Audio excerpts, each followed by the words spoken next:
Good morning, leaders. Man, it feels great to be back here at Manhood University. It has been a while since we were in the classroom, but I am ready nonetheless to jump right in to today's lesson. This week, we are going to talk about leadership that thrives in the gray area of uncertainty.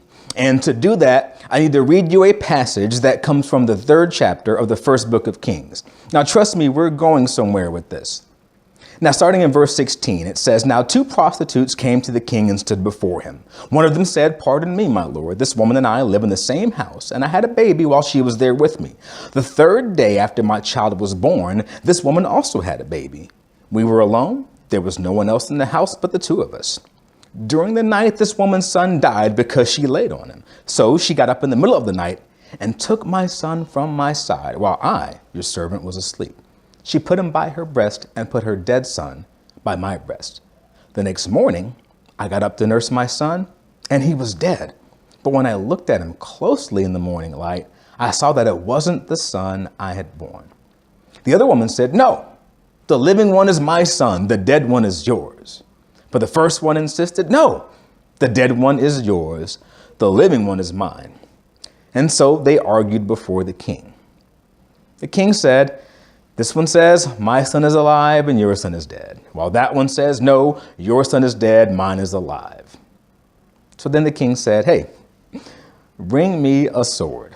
So they brought a sword for the king. He then gave an order. 'Cut the living child in 2. Give 1/2 to one, 1/2 to the other.'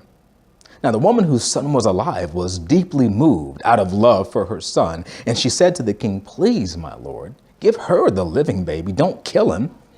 But the other said, 'Neither I nor you shall have him. Cut him in 2. And that's when the king gave his ruling in verse 27. He says, 'Give the living baby to the first woman.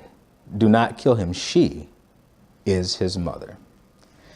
Leaders, what we see there is an example of leadership in one of its purest forms.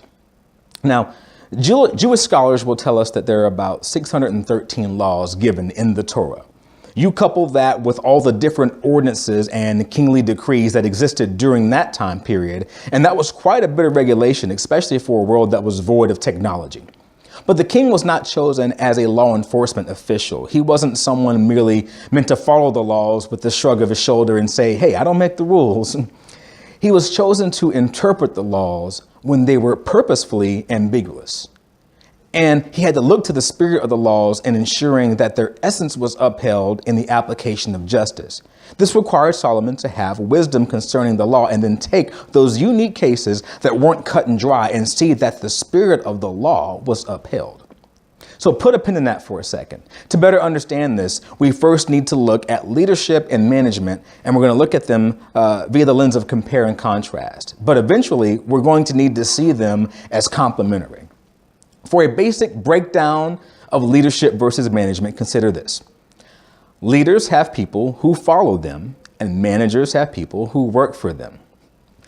If that was an eye-opener for you, then you've got some ground to make up. Believe it or not, that exact comparison is what shows up when you search for leadership versus management on Google. Now listen, don't be discouraged. We are here to build leaders. So let's first look at the manager. We can teach good management.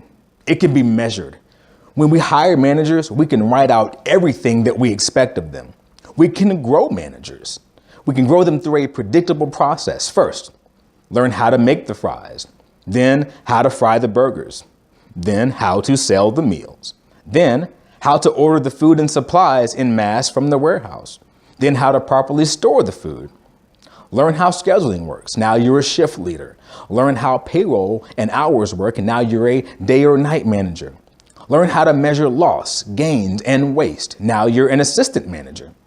The software and tools are all there that you need, and pretty soon you can manage the entire store. Maybe I can put 2 stores under you, and as long as you have good recruiting ground for your employees and you follow the processes that the company gives, you can experience profits as predicted. But what happens when there are personnel issues? 2 of your employees get into a fight. What happens when you start experiencing higher than expected losses and find out that your teenagers have been giving food away to their friends? What happens when corporate won't cover the hours and the wages that you need to keep employment attractive? What happens when you add 3 new items to the menu that no one really likes, but corporate wants you to push? These are the things that require leadership.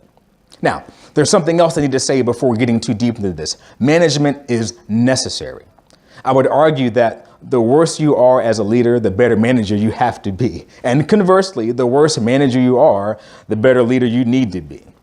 And since management is something we said can be taught, leaders do have that responsibility to work on their management skills. Okay, now that's got to be enough of that for today, because that's going to be a rabbit trail that takes us further off course. But I think we got what we came for.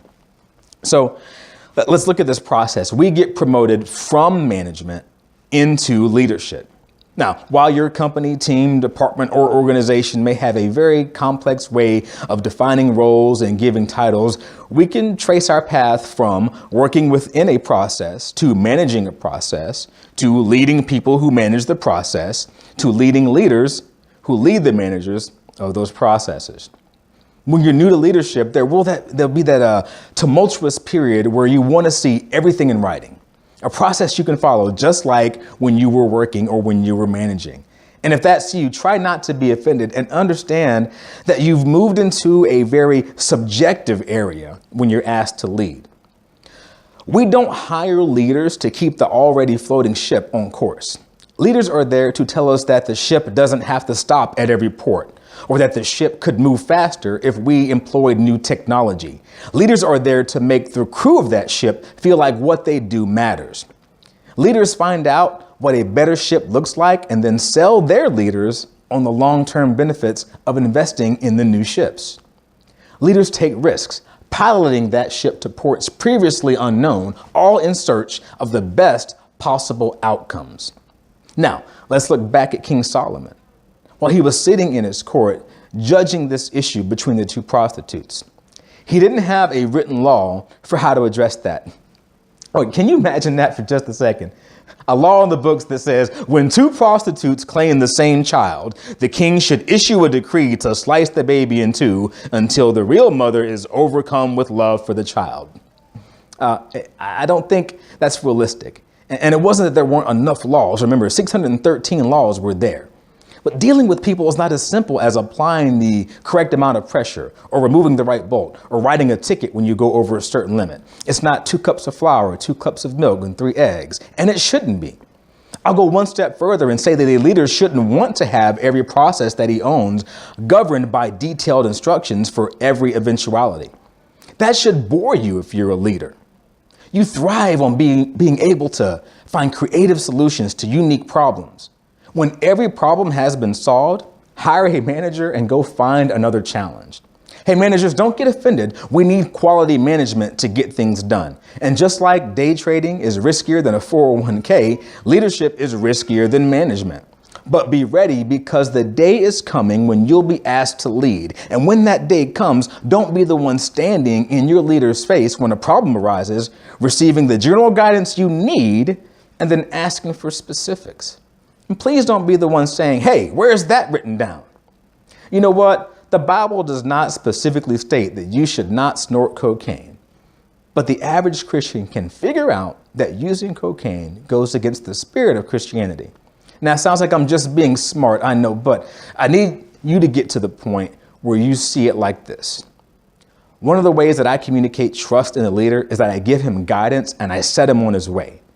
Micromanagement, that's how I let you know that I'm not comfortable enough in your maturity as a leader to just give you a vision and let you impress me.